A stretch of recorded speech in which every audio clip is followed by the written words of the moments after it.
This meeting has been properly advertised in compliance with the requirements of the Sunshine Law. We're going to have a moment of silence followed by the Pledge of Allegiance.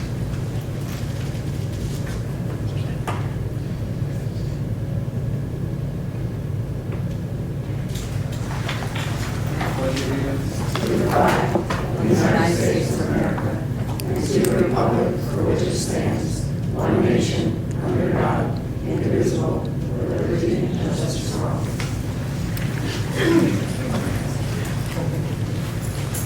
Roll call. Mrs. Applegate. Here. Mrs. Demler. Here. Mrs. DiNardo. Here. Mr. Fagan. Mr. Hamilton. Here. Mr. Hines. Here. Dr. Nichols. Mr. Whitley. Here. Mr. Wright. Here. I just want to welcome everybody for coming out tonight and taking some time out of your busy schedule and being part of our process tonight. So thanks again for being here. Could I have an approval of the minutes from October 16th? Move. Second. All in favor? Aye. Opposed? Abstained? Motion carries. And at this time, we have Dr. Petrozelli is going to bring us up to speed on the state of the schools for 2019. Thank you, Mr. Wright. Board members that are on this side, give yourself an opportunity to see the board. Unless we've done this right now. I'm looking. No, you just turn over your back. All right. No, you're good. You're good. Put a voice over, you can say that's the back of Randa's head. And now, can you sing?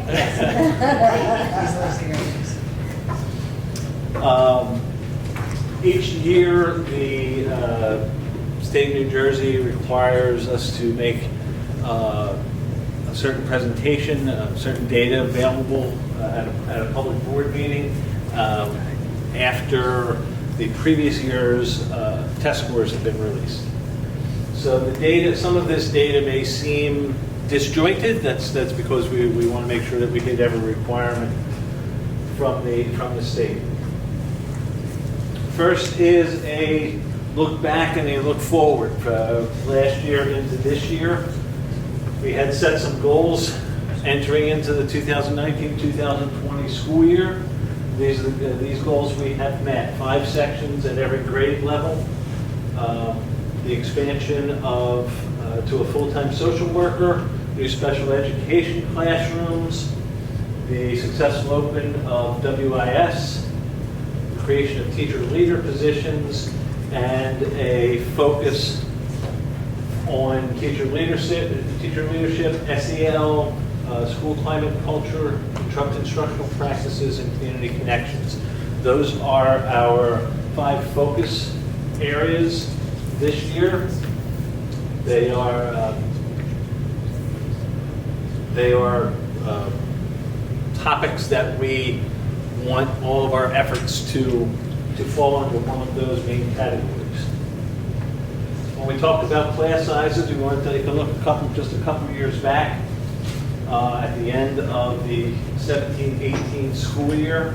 You look at our class sizes from K to 8. We had many classrooms with 27, a few with 28, depending on the way schedules ran. There was a couple of middle school classrooms during the day that hit 30. 2 school years later, we are looking really good across the board. We have a great deal of 7th graders, but asking them to move out would not be appropriate. So we still have 25 in the class of 7th graders, even though we have the 5 sections. But having 5 sections at every grade level has done wonders to our average class size. Which is good, because from a facility standpoint, there's really no place to put a 6th of every grade level. We just don't physically have the room. So getting to 5 was a good goal. We've really maxed out the space that we're using in our classrooms between our general ed classes of 5 at each section, plus our special education classrooms and small group instruction areas. We're pretty much using every corner of the buildings. And then before you Yes. go on, so just for a point of explanation, fourth graders in 2018 are now sixth graders, correct? Fourth graders in 17, 18, 18, 19, 19, 20. That would be correct. So the fourth graders that are now sixth graders, they dropped from 28 to 22, which is Well, a great drop. This is June 2018, isn't it? June 2018, 17, 18 school year, It's 2019 now. Yeah. 2019, 20. That's what it is. So it'll be 1 year. Two. 17, 18, the first column is the end of the 17, 18 school year. The average class size now is the beginning of the 19, 20 school year. So the 18, 19 school year is the year that's not represented on the chart. So Chris is right, it's 2 years. So why does it say June? That's the end of the 17, 18 year. So you're not seeing 18, 19. You're not This seeing is current- 19. This is currently 19, 20. Well, and that's what we do. Okay. Yeah, so the 21 class size in kindergarten is now 19 in second grade, yeah, and 23 in first grade at the end of their first grade year, at the beginning of their third grade year, 23.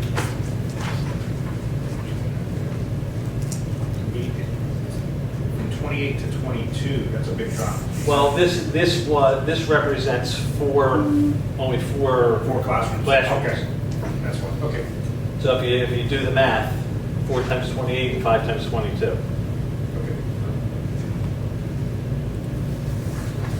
All right, we go into our NJSLA, formerly PARC, known as PARC performance. We see our math trend that we know is our focal point of our instructional goals. We'd like to compare us to a state average. Back in the day, years ago, we used to have data from similar schools. The state would put together schools that are a similar size and socioeconomics that give us that data. That data no longer exists. It's not given to us anymore, so we compare ourselves to the state average. You want to have a benchmark to shoot for and see how your performance is. As we see kind of across the board, we lag 7 or 8 points behind the state average in math performance across the board. Grade 8 is always hard to analyze because the grade 8 also for us includes students that take algebra. The students that take algebra take the algebra test. So our best math students are taking the algebra test and scoring very well on it, but they're not in these numbers here. So why isn't that happening across the state? Well, that is the algebra test. It's not an 8th grade algebra test. So 9th graders and 10th graders across the state that are taking the algebra test are also in that state data. So needless to say, the snapshot overview of this is that we still have work to do in math instruction. As we've seen over the past few years, the opposite is true about our ELA performance, as we are either close to or surpassing the state average in the NJSLA performance in the ELA test. Again, the blue bar is us, the red bar is the state. Now those bars represent students who are scoring 4 or 5 on a 5-point scale. That's what the state considers passing. They don't use that term, but that is meeting or exceeding expectations. A 4-year trend shows us in math again. The algebra and grade 8 tests are difficult to gauge what's going on here. As we have more students take the algebra test, that means more students that are proficient in math are not taking our 8th grade test, which is going to give our overall performance in 8th grade go down. But when we look grade 3 through grade 7, we're looking for trends there. Again, not where we want to be in math, and clearly a focal point for our efforts. ELA, again, shows a similar story as we saw before, trending generally upward over the course of 4 years.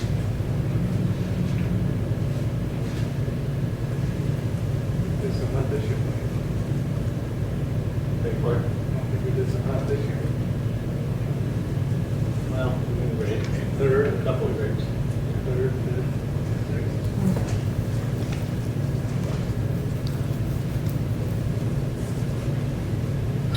As I said, the state scores on a scale of 1 to 5, with 5 being exceeding expectations, 4 being meeting expectations, 3 is called approaching expectations, and then 2 and 1 are the lower levels below that. Looking at those numbers tells a story and gives us an idea of where our efforts need to go first. Students who are scoring 3 on these tests are really close to meeting the passing, what is passing according to the state and what we see in those first few charts. That kind of instruction is happening in the classroom. That is not about remedial programs or tutoring programs or extra help in any way. That is about the instruction that's happening in the classroom. That's your average student that we just need to get over the hump. So when we look at us compared to the state, again, giving us a benchmark to work against, the first 2 bars are us against the state looking at students that scored 4 or 5, whereas the second set of bars is comparing us to the state scoring a 3, 4, or 5. Again, I wrote that out because I thought that that tells a little bit, informs us a little bit about the focal point of our efforts. So when we're looking at gaps of 13, 9, 8 points here, and then those for 4 and 5, and that gap closes as we include the 3, or in this case exceeds, that tells one story. That tells us that in these grade levels, we are looking at, if we strengthen our core instruction, what goes on in math every day in those classrooms, we can push these kids off of this bar and onto this bar. Get them off the 3 and onto the 4, because they're close. When we see something like this, which is appears to be an anomaly out of these, where the gap actually widens, then that's telling us a different story. That is more about identifying students that need more significant assistance to get, because those kids are scoring in the 1s and 2s at a greater rate. Again, these are snapshot overviews, and the data that we get from the state is much more granular. 1s or 2s, I thought this was 3s, 4s, and 5s. Right. So if we have 34% here, for instance, and we only get another 19% when we add the 3s, that means a good portion of those kids are still at the 1s and 2s, as opposed to this bar, where we pick up 33%.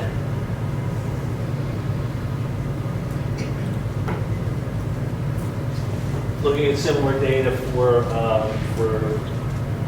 ELA, again, when we include the 3s, we are meeting or exceeding the state, which if we want to meet and exceed the state at 4s and 5s, we know that gives us some direction as to where we need to place our efforts. I don't expect you to read this at the moment, but I wanted to give you an idea of some of the additional data that the state gives us. Here's the level, the 5 levels I was referring to. And in addition to breaking it out by district, it's broken out by gender, it's broken out by ethnicity and racial groups, economically disadvantaged, and students with disabilities. This again will give us an idea of, are we looking at kids here at level 3, or are we looking at a significant number of kids at level 1 and 2, because that's going to direct our efforts in different ways. This is an example of third grade language arts report. Here's a fifth grade mathematics report giving us the same. So for every grade level, every subject area, we'll get this more detailed reporting from the state. Eighth grade language arts. We also get something called district evidence statements. These are very powerful. You're really getting down into some nitty gritty here, because actually start to look at a grade level that is not did not perform where we wanted it to, where we wanted them to perform. These across the bottom here are standards. All of these refer to a specific skill or knowledge set that we want the students to achieve by the end of grade 4. The blue bar is the state's performance on each of these individual standards. So the test itself is broken down into the actual standards that each question is addressing. Now, on a lot of these, we are below that line. On some of these, we are above that line. And what that's telling us is this standard in particular, for some reason, our students did well. This standard in particular, for some reason, our students did not do nearly as well as the state. That directs our attention in professional learning communities, and teacher meetings, and data analysis meetings, to go back and read this standard, understand when do we teach it, how do we teach it, what materials do we use to teach it, how do we assess it, how do we help students that struggle with it, and see what changes need to be made so that this reflects more like some of these others do. So this gap analysis is what the state calls us, this gap analysis. So we're not necessarily looking for the lowest one, like this one over here, because that is clearly, you would suggest that whatever this standard is, it's a challenging skill for fourth graders, because students across the state were only answering it correctly at this low rate. So we're right there with the state here. What we want to look for are these ones that had the greatest gaps between us and the state. Those are the ones that we want to target, see if there's commonalities, see if there's timing issues, if there's material issues, if there's teacher training issues, a lot of different approaches once we start looking at these specific areas of concern. So what does it mean where we're not on there at all? Does it mean that, I mean, the item was tested, I assume, because it's showing a state average, but it's not showing anything for us? No, there are different forms of each test, and not every test hits every single standard. Okay, So in some cases, we wouldn't even show up. okay.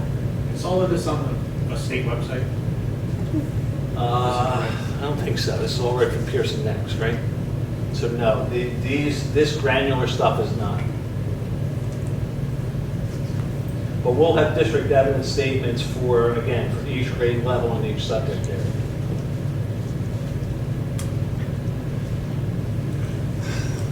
Then we have local data that we use, our guided reading level data. You probably remember this from last year because we discussed some of the interventions we use. But basically, when you read this data, you want to look down across the colors, because these kindergartners here are these first graders, these second graders. This is the same. These are cohorts coming down across. Guided reading level data means the percentage of students that are meeting, are at or above the grade level at the conclusion of that year. Obviously, what we want to see is a cohort increasing across time. For the most part, we see that, and more importantly, for the most part, we're seeing numbers as we get up into the upper grades. We're seeing numbers in the high 80s to mid 90s. This is where we're setting the stage for those better ELA scores in middle school, giving the middle school teachers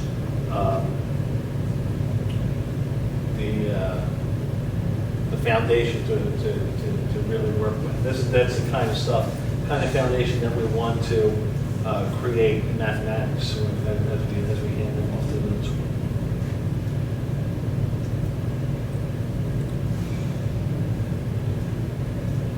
Basically, what these couple of charts are showing that in order to be eligible for BSI, you basic skills instruction, additional help, you meet a certain criteria. The lower that criteria is, the more students that means are scoring low.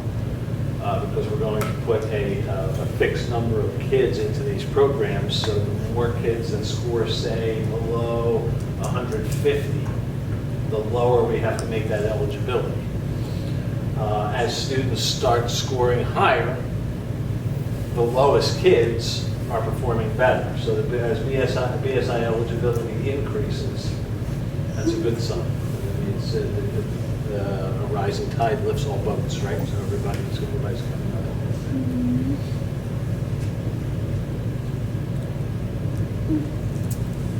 This was the data that we saw last year that we decided as a board to double the Literacy Plus intervention. Again, you have students, these are individual students. So in essence, these are our most struggling general education students in first grade. Did I say that right? Yeah. And their text level. At this point in October of their first grade year, we would be looking for a 6, 7, or 8. As we see, these students are between 0 and 3. These students, I'm assuming, are move-ins. They only take 8 at a time. Oh, they only take 8 at a time, so we didn't do it. Well, we still have a number one, but we just didn't. Right, they started in February, those bottom 8. Gotcha. The February level, text level that they were on, and then the end of the year text level. Exiting first grade, 17 is the goal. So you're seeing quite a few 16s and 17s, a couple of 15s. This is the sign of a program that really is doing its job, because again, these are your 15 most struggling first graders in general education, and they're, for the most part, leaving on grade level in first grade.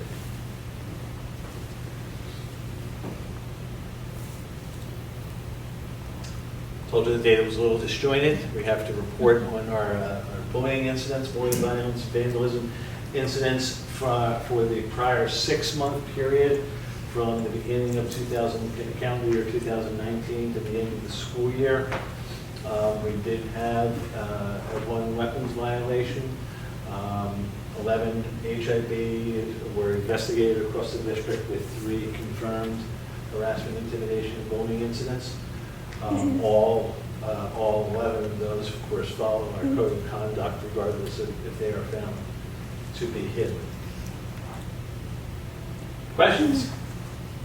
You know, it's a lot of data really fast, but trust me, there's a great deal more of data. That's why I showed you some of those examples of what the state gives us. We've only had them for 60 days or so, the information. So we'll use that state testing data throughout the year as we move forward.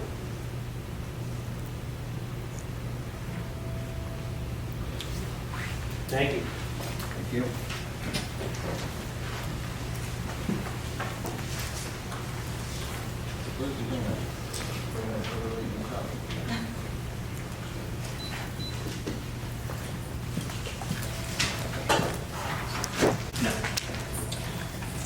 No executive session at this time. We are going to move to our district department reports. We're going to start with the Westampton Middle School report with Mrs. Holloway Lilly. Holloway. Oh, I'm going to practice it. Our soccer and field hockey teams ended with winning seasons. We were able to host a small celebration for our student athletes at the end of their season just a few weeks ago. Student Council hosted their first dance of the year. Their next one is going to be in December, and we had about 130 students attend. Parent-teacher conferences were a success. We had our October Student of the Month breakfast this morning. Each student was, again, able to invite one adult to accompany them to the breakfast. The Students of the Month were Rebecca Moyes, Gabriel Privanel, Isabel Johnson, Nardis Ludwig Ryan, Imad Syed, Eliana Boonstra, and our musician of the month was Dante Dixon. We kicked off Anti-Bullying Week today with wearing green. That's why we're all wearing green today. We will continue with other days throughout the week. And American Education Week will be next week from the 18th to the 22nd. The middle school is participating by inviting parents on the 19th and 20th to join their students in one class and also sit with them during lunch. Great, thank you. The HIB report? Oh, I'm sorry. HIB report. So you, I did not get that information. I don't have this month, so I apologize. Anybody know off the top of their head? I apologize, I'll get that out to you. intermediate school report, Dr. Feldman. For both the middle school and the intermediate school, we had the book fair during, it started before conferences and then went through conferences. And it did quite well here. And that money comes directly back, PTO cuts a check directly back to Mr. Leone so that he can buy books for the library. And our sales were actually up a little bit from last year. So thank you to the parents, the community. And that check will come probably after Holly Hills, so sometime in the winter. Both librarians get their checks to purchase more books. We had parent-teacher conferences, as you heard, and they were well attended at WIS, and everyone seemed to be positive as I was seeing them in the hallway and going in and out the door. So, I think the teachers did a really nice job, and parents were real supportive. I think that communication is really important. We have report cards coming up. They're going out next Friday, coming home, and American Education Week next week, Monday through Friday. Our theme is Wild About Education. A committee of teachers has put together a little activity for each of the kids each of the days of the week. So that's coming up next. Great, thank you. And the Holly Hill School report, Mrs. Murray. Pretty much the same. Conferences went well, market periods ending, report card going home. We're also celebrating American Education Week. The theme at Holly Hills is going to be teamwork. So each day we're doing different activities related to Holly Hills being a team. I met with RV, the district curriculum supervisors this morning, planning our regional in-service for February. We have a meeting coming up, I think, in 2 weeks with all the regional superintendents as well to make sure we're all on the same page for February. Great, thank you. And the special services report, Mrs. Zitter. We have November is school psychology month, so we had our school psychologist, Mr. Gintek, wrote our newsletter this month, and there's lots of tips on mindfulness and mental health strategies that we all can use in our everyday lives, right? So other than that, we're really just planning for the holidays, trying to figure out where we're going to donate this year. And For the middle school, you said we have a student of the month and a musician of the month. yes. And the superintendent's report, Dr. Benedetto. We spoke in committee meetings this week about the proposed project for the Eagle Scout. Each of the committees got to see the proposal. I sent them some additional information. I wanted to give we have a high school senior that has approached us about doing an Eagle Scout project, like adding to the playground area at Holly Hills. Former student of Westampton. And so I wanted to gauge the board's interest. It seemed like in general it was positive with the support and supervision of our insurance broker. If there were any questions that I could answer, or if you think if we felt that we were good to go forward.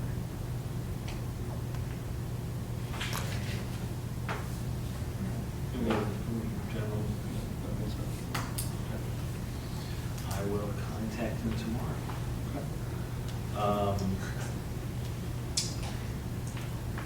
Very excited that we are just weeks away from launching our Westampton Instagram and Facebook accounts, Westampton Schools Instagram and Facebook accounts. We had to adjust our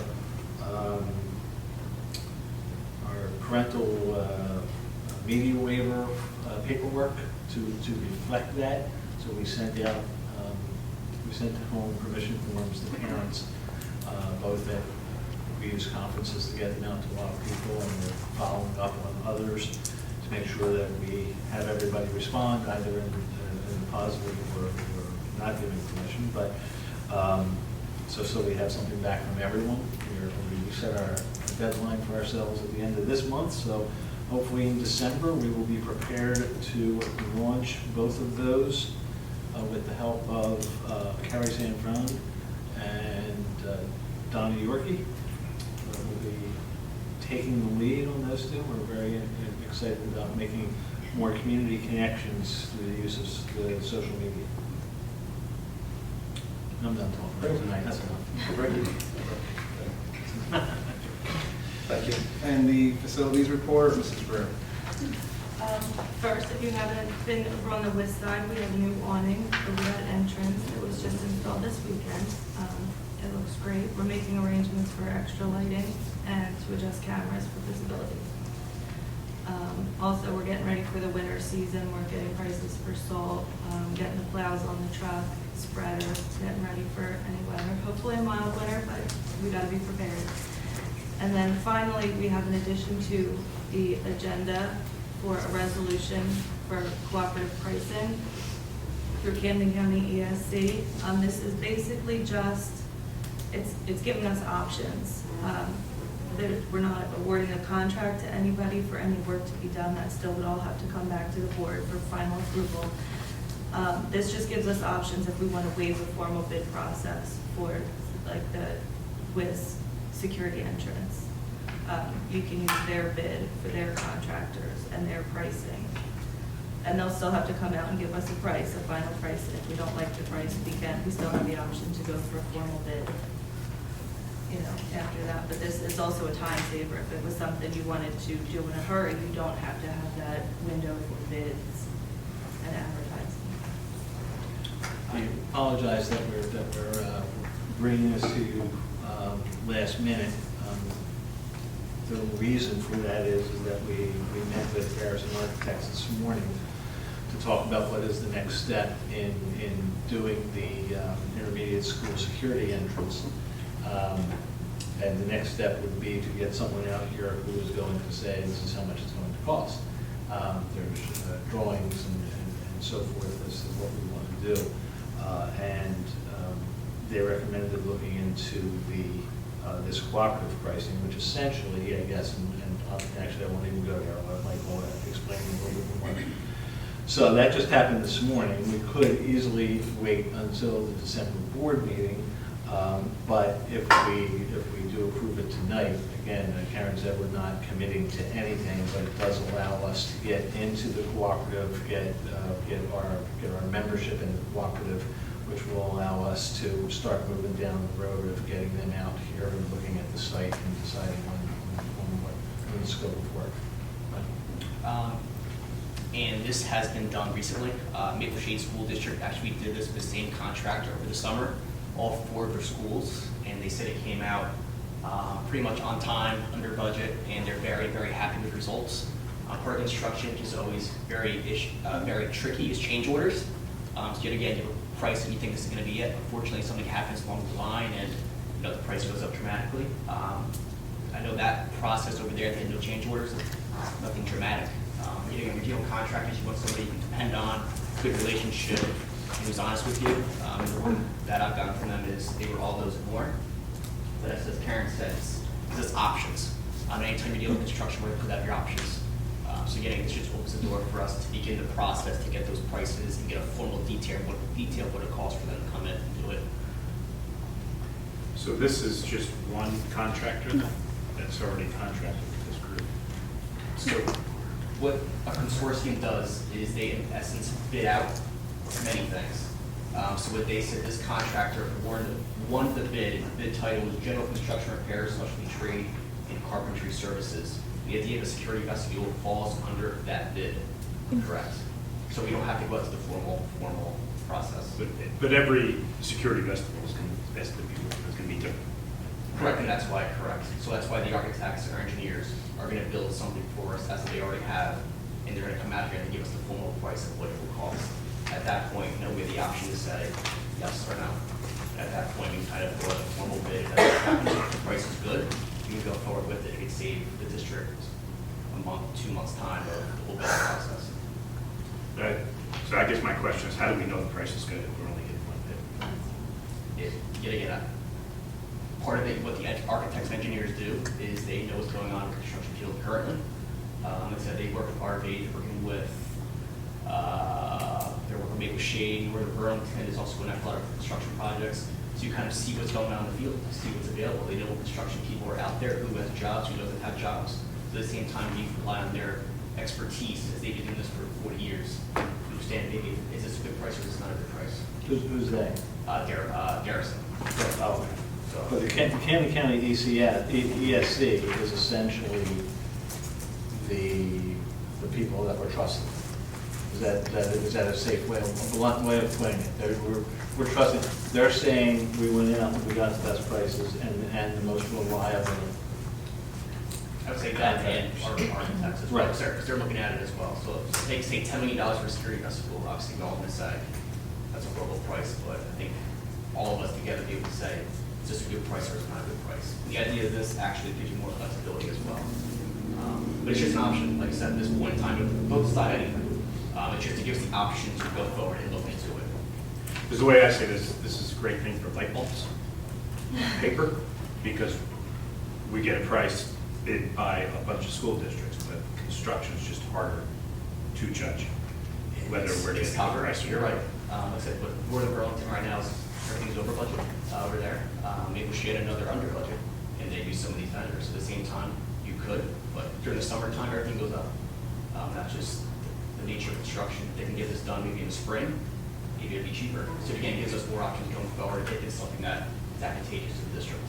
So these bids were competitive bids for CCESC. Correct. So essentially, CCESC said there's potential for work in carpentry field, in paving parking lots, in electrical work. Correct.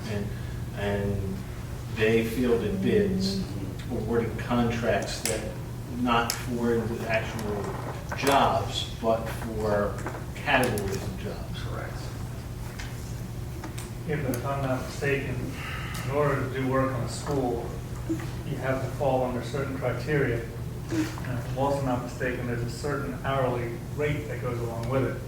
Meaning, if I have a company, I can't pay my guys $5 an hour to come in here and do construction work, while somebody else has to pay the standard rate. It's a rate job. So I don't know how you can blanket statement win that we'll be there to do all your work. And, you know what I mean? At this time, I think you guys are thinking too far in the process. Okay. I think at this point, do you want us to look into this route that could potentially save us money? Well, In December, it put a could number. cost us money, but. It costs us nothing to do this today, until we decide to go forward with the project. And We the joined this- ultimate thing here, when I'm buying myself, is a month to 2 months ahead of going the other bid process. That's really what I'm getting at, of having, if I'm in this group, I eliminate the standard bid process, and I'm 2 months ahead of a project, out of the gate. And I guess also hopefully a track record of reliability. Correct. Again, I could bid, I mean, we talk safety and we talk security, so my ears are open, and we talk about a 2-month delay to not go this route, but it almost seems like, you know, in order to get the security as quickly as possible, this is what we want to do. And I'm no, just trying to- I don't, I mean, my takeaway is not that the speed of the thing is the best selling point. For me, I'm thinking, these are people that know a lot more about, I could get 3 bids for a security vestibule, and the only thing I'll understand is the bottom line price, which is better. I won't know quality of workmanship in comparing 3 different people. I won't know reputations. I won't know what I won't know, because it's not my area of expertise. the CCESC has that experience in dealing with construction.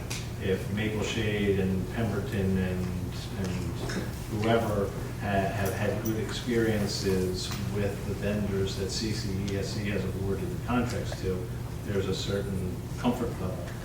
Do we know how long this co-op's been in existence, and do we know who all are members on the co-op? I will tell you, this bid has been, formally got accepted in March of this year. It's good to June 30th. How long Camden County ESC has been? Okay, so the bid you're talking about now is just for construction. The construction, correct. So, Yes. correct. CCESC was around when I was in Camden Yeah, County. they've been around for a They've long, been long around. time. The co-op and Yeah, there's, Yeah, I guess, I think the whole idea is a good idea, to use buying power in a bunch of towns. It's just, I feel construction specifically is just harder to judge. And it could be, but yeah, I want to take it one step at a time. Yeah, this is a zero risk for the district at this point. In December, if we get the prices and it's $1 million more, then you don't have to do it. But if it comes in at a great price, with a great person, as I said, it's a great company, is it better for us to do it at that point? I guess my question is, how do we know it's a great price if we're only getting one bid? I think you trust those professionals who we all have, you trust the association that puts it together, and we'll go from there. I think, like I said, I think we'll have a better idea once we see that number, and we have those professionals look at it. But like I said, just open the door and let's see what they present. At that point, we can talk about people more in detail about what the actual dollar number is.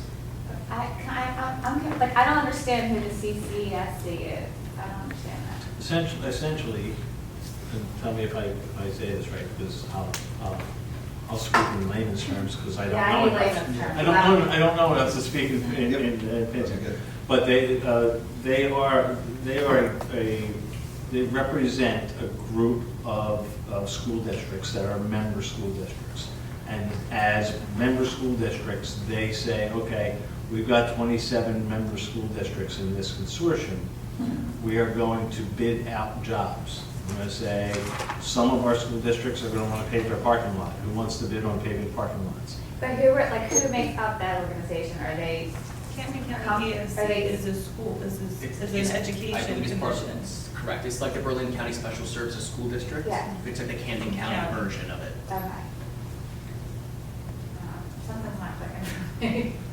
So they, so. It's a state, it's a I'm county, just- it's a county agency, it's a Right, governmental right, and I agency. work for special, like I work for special, so I get that part. So how do, so they've been, like who are the, I don't get it, I still don't get it. There's a consortium that gets us pricing on technology. Okay. So there's a state, I can't remember what they're called, but there's a state consortium. You join this group and they say, okay, here's the vendor that won the Chromebook bid this year. Buy through the consortium, and this is the price you're going to pay for Chromebooks, or for servers, or for And whatever. Burlington County doesn't have this, only Camden County has this? Burlington Just County curious. does not have a I'm just Chromebook. curious. There's only there's a dozen or so big ones. Middlesex is another one that's a very big program. Right. But So not so why every- are we skeptical if this is like other school districts that are coming together to get good prices for, I'm just curious. because I'm trying not to put the skeptical pieces of the together. process as a whole. Even paving a parking lot, you get a square footage price.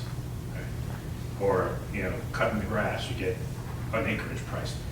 But a construction project is much harder to quantify. To be able to say with one bid whether it's a good bid or not. Can I ask you a question? So this company basically is acting as a general contractor. That's what I'm confused about. Is that what they're doing? And then they're like going, so say we need an electrical project done, so they're only gonna talk to people that pay the prevailing wage and who have the right insurance companies. So they may send the bid out to like 6 different electrical companies to do this one project. Is that what they do? They are the ones who are putting the bid together. Obviously, what those laws you guys are speaking of, everybody in the state who does work for education or the state has to follow those laws. Okay. So they put it out to everybody. Okay. And I mean, every contractor, every As long as they GC, meet these requirements. you have to meet those requirements, And then, correct? once this bid comes back, do they charge us anything for that, for just the bid part of We it? don't get charged unless we award the bid through their consortium. Okay. So that's why I say it's no risk to us today to join it. Now, if December, let's say we award, making up numbers here, $250,000 contract to do the security vestibule. Okay. We may get charged 3% Okay. for them doing the work. Okay. Yeah, but we don't pay nothing until the board takes action on awarding a contract. And do they back these vendors that they're also ensuring that they're going to do the right? They are bonded, they are the whole 9 yards, just like if we went through the bid process ourselves. And that's why it's good, as Dr. Priscilla said, various schools have already used this contractor who got awarded the contract. He has a great reputation in this area, especially for school vestibules. So he is, like I said, you deal with construction, you never know what you're going to get sometimes. So having somebody you can trust means a lot. So Why don't we they just show- send a bid to him and the group is sending the bids out? Doesn't this guy bid on everything? Well, I think Right. It depends, like I said, it depends what other jobs are out there, it depends on the deadlines for those jobs. And you tell, a few other schools just passed referendums as well, so it depends out there, you know. You don't know what's gonna happen in the marketplace. I think it's a more focused search engine. Yeah. That's what it sounds like, that, rather than sending out to every single person who meets the requirements, this consortium is going to specific people within those requirements already and saying, hey, you're the people, we know you're the experts in these areas. So instead of sending out to 300 vendors potentially in the state. I would also think, and again, nowhere near my area of expertise, but I would also imagine that if I am a construction firm and I am bidding on a consortium proposal, knowing that means maybe dozens of schools are going to now hire me, I'm going to give a better price. Little Westampton is going to get a better price from me when there's the promise of 10 other school districts in my bid than if I just answer Westampton's ad. That made a lot more sense to me in my head, but I don't know if I said it. But you know, if All right, the bottom line is there's just no charge. This is purely investigational, right? I'm not agreeing to agree to hire anybody right now. No, you're not I'm agreeing to just hire. agreeing to look into it. Yes. That's fine. In total transparency, though, I don't know how much more information we're going to have prior to a decision when it does come to that. Except we'll have a bid, and like I said, if it sounds outrageous, then we'll know. If Garrison says, whoa, that's higher than I thought it was going to be. To piggyback real quick, like I said, Maple Shade was 4 schools. So 4 bids got awarded for 4 security vestibules. We know what those costs are. So yet again, if their cost was $200,000 and ours cost $210,000, is that spot on? So yeah, I think there's data out there. Correct, but the bids are out there for that. So the information is out there, and we have the same architects as them. So yet again, we have data to say, we have similar, yet again, do they have this type of stuff in there? We have this type of stuff, but building the whole thing may be somewhat similar. So we have some data out there to know if it's really good or really bad. Is Garrison the only architect that deals with this? Or No, but are they there are other our architects. Correct. Yeah, I know there are. I'm saying, are there other architects that I'm sure there is. I'm sure there are, yeah. Off the top of my head, I don't know. So. I'm good.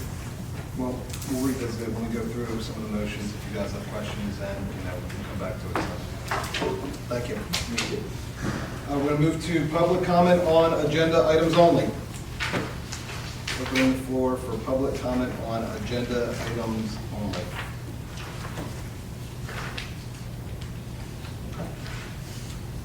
No correspondence at this time, which takes us to our Board of Education committee reports. We're going to start off with our Budget and Personnel Committee.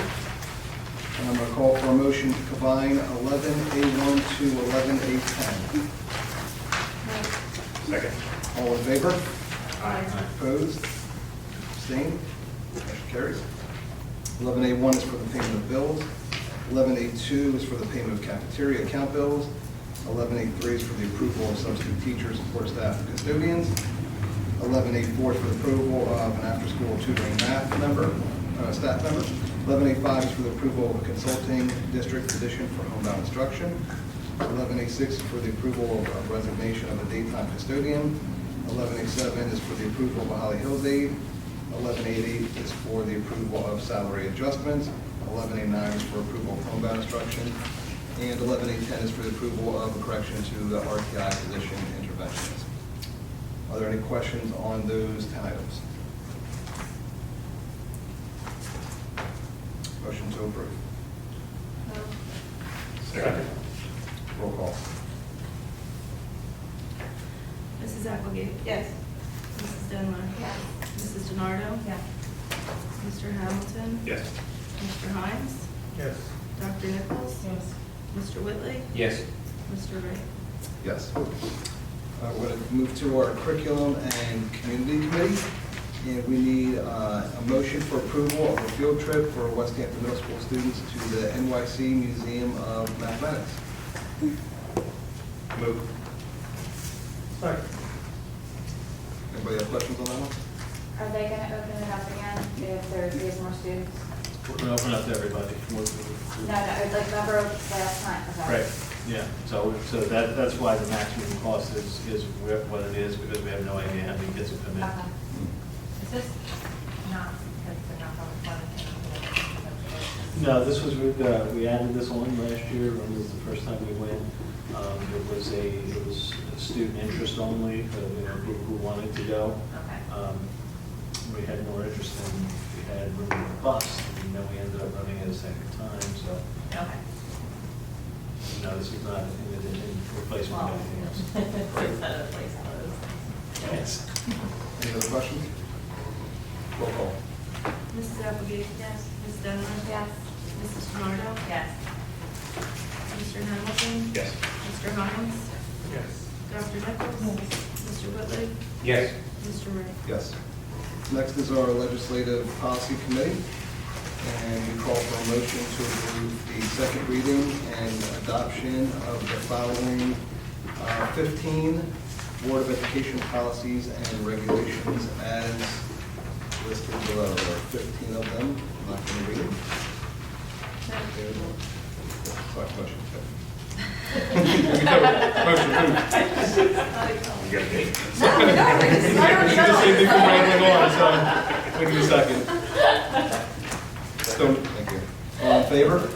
Aye. Opposed? Abstained? Motion carries. 12A, there are no information items at this time. 12B, the enrollment report is in your email or booklet for October 2019. The flyer security bus drills are listed as below.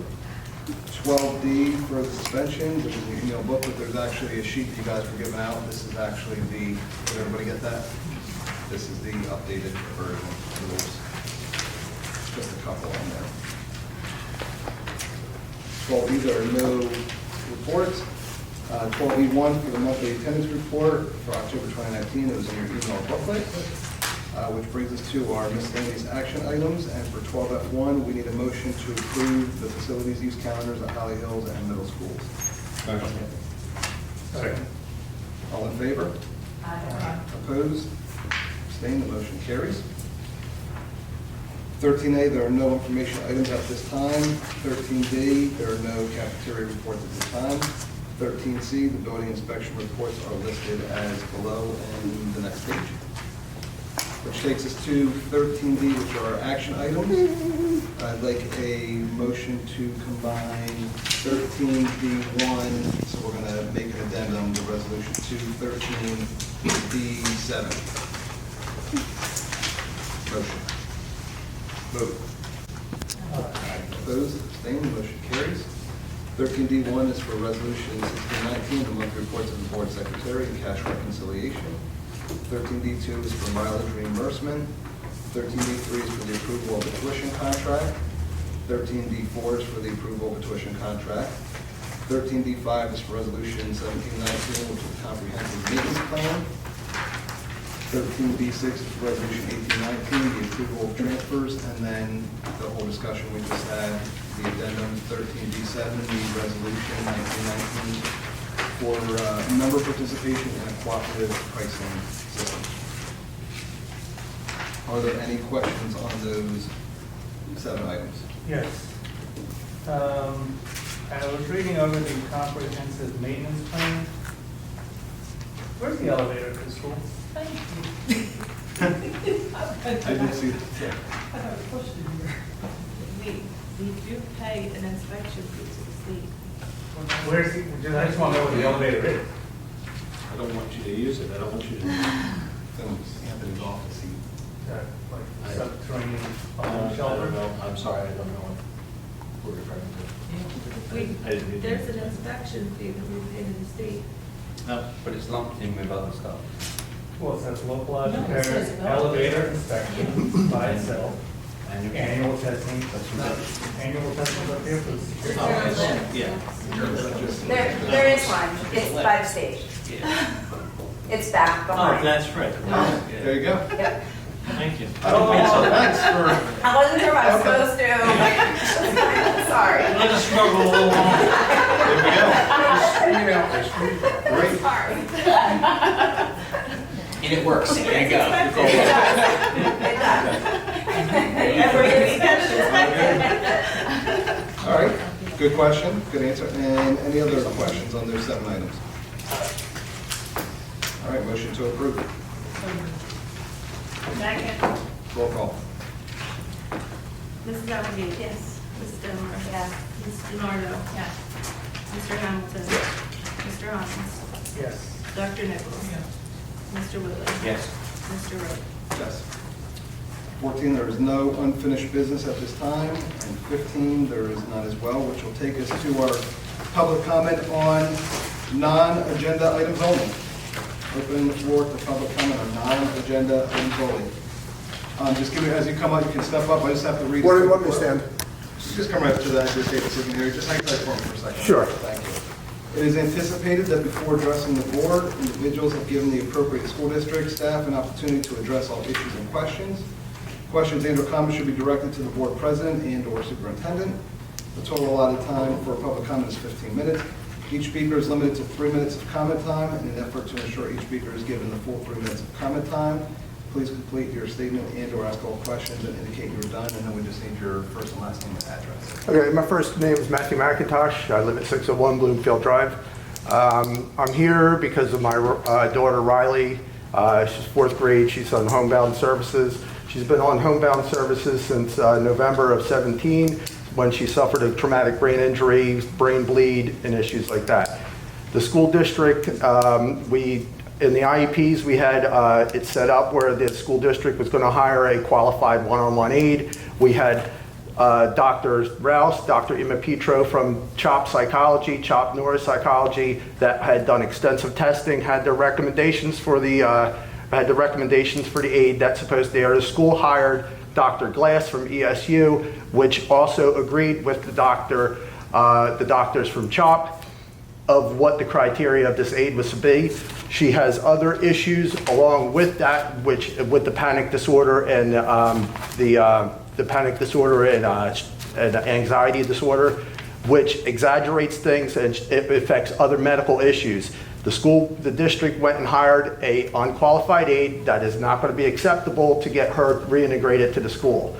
The school district then went outside and hired Dr. Scott, which never once evaluated my daughter, and then in his own emails stated that he is not qualified to make a judgment on her case. Now he's in control of running the show on what qualifications there is, and his qualifications is a nurturing aide, which is absolutely not acceptable. Physically, mentally, the aide could be well-intentioned, but it's not qualified for what the needs that she needs to get reintegrated into school. The school district had broken HIPAA violations multiple times, and we were trying to get through our lawyer to get our records, and the school district's lawyer is not cooperating and is not giving our records that we needed. So basically I'm here for a formality because I was told we have to come here, speak to Dr. Petrelli, and we have to have a main meeting so we could take our complaint to the next level. So that's basically why I'm here, and we will be setting up an appointment with you to have further communication. Okay. Thank you. Thank you.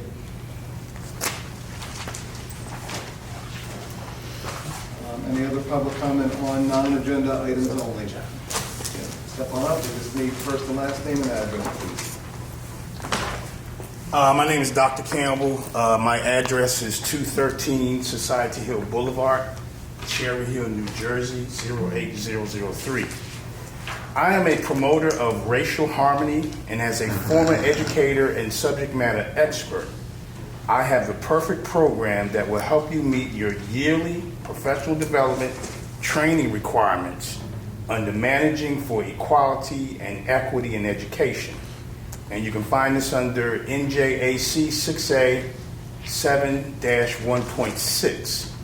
Now, according to the New Jersey Department of Education in 2018, white students outperform Black and Hispanic students in the areas of language arts and mathematics.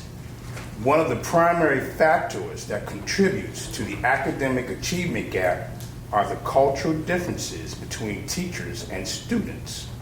If you implement my program, you will be proactive in resolving the student achievement gap, as well as promoting positive racial teacher-student classroom relationships.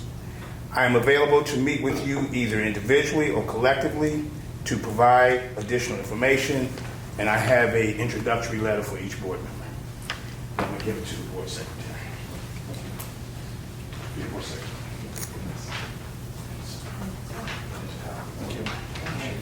Thank you. Thank you.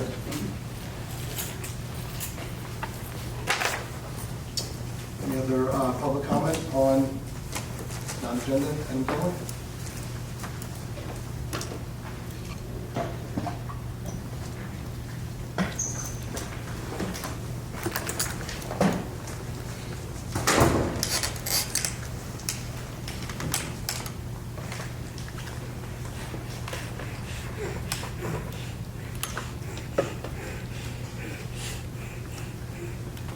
My name is Pam Overton. I'm at 1 Devonshire Drive in Westampton, and I'm with Ashley Overton from the same address. The other day when I went to go pick up Maddie from the intermediate school, it was during the parent-teacher conference and half-day issues. There were cars that were parked, literally blocking the handicapped parking. I couldn't drop it. I couldn't get near it. I couldn't even get into it. I think that, I have spoken, well, Maddie goes to the intermediate school, so I went in, Dr. Feldman, who has, we may not have always agreed, but we respect each other's differences. I called the middle school principal, and usually when I ask yes or no questions, I really do expect a yes or no answer. And the question that I asked was this going to, it's okay, was this going to be handled? And I thought, I'm going to do my job. It's really a yes or no question. Was it going to be handled? I think if from the top, starting with the superintendent, if you send out a letter, I'm very well aware that a letter may not curb it. But I am also aware that if you make other people and you inform them and you educate them, that maybe they choose a different route the next time. Those parents, one of those parents, you could go back to the tape if it's taped, got out of their car and came over to me and said, I've been doing this since September, I've been parking here. Well, then you've been wrong since September. And because nobody has handled it, we're in November. What if Ashley had needed EMT services? What if one of your buildings had caught on fire? They could not have gotten through there. I could not drop Ashley's lift. I couldn't give her the proper medical care. We travel with a lot of equipment. I just think that what I'm asking for you to do is to write a simple letter, send it out to everybody in the district. Every kid that goes to school here, their parent should receive one. I don't have an issue with walking over or going to the police department and saying to them, you need to monitor this better. And I believe that in the police department that it would be well received. But I don't think that I should inhibit access to a parking spot. I'm not asking for something special, I know. Because when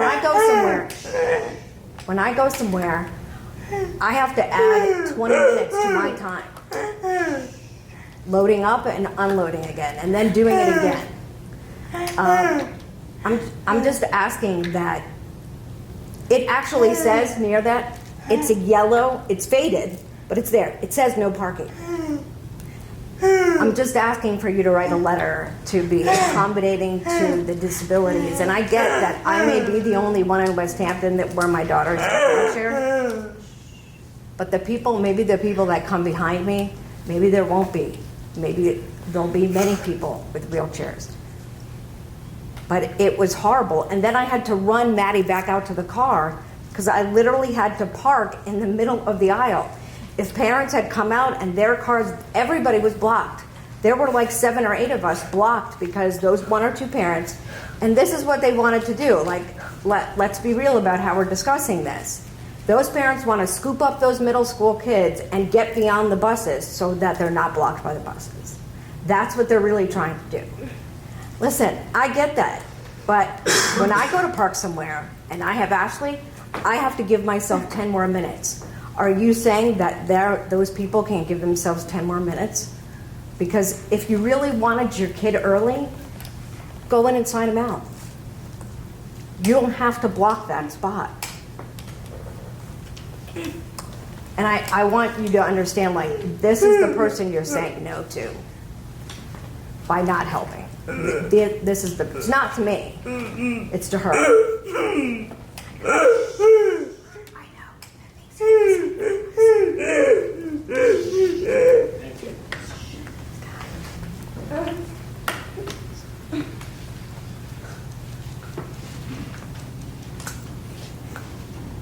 Any other public comment on non-agenda items only?